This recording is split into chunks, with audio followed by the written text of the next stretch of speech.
परब 2025 रही द्वितीय संध्यारे ओडिशार लोकप्रिय न्यूज चैनल कनक न्यूज रो जनप्रतिनिधि श्री सौम्यरंजन साहू एवं तांकर सहयोगी सीएच भगवती आचारी सभापति ओडिशा डिजिटल मीडिया उभयों तरफ गोटे पेंसिल आर्ट माननीय मंत्री श्री सुरेश पूजारी महोदय को से प्रदान करेंगे। अनुरोध करी माननीय सौम्यरंजन भाई एवं आचार्य उभय बंधु से पेंसिल आर्ट को माननीय मंत्री श्री सुरेश पूजारी महोदय को भेटी देवे। गत वर्ष मध्य परब 2024 रे सौम्य भाई एवं तांकर सहयोगी श्रीमती प्रभाती परिड़ा उपमुख्यमंत्री ओडिशा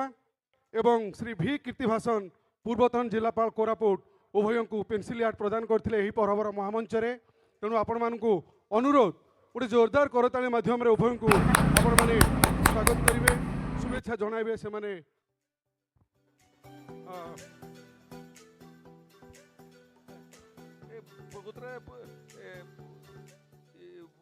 सौम्यरंजन बाबू को ये बड़ा कलाकार मुझे जान नी है ये फोटोटा प्रकृत रे देखला पर मत लगुच ये फोटोटा ओरिजिनल मु डुप्लिकेट।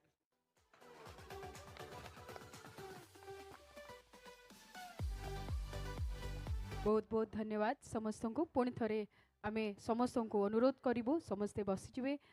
वर्तमान धन्यवाद दबार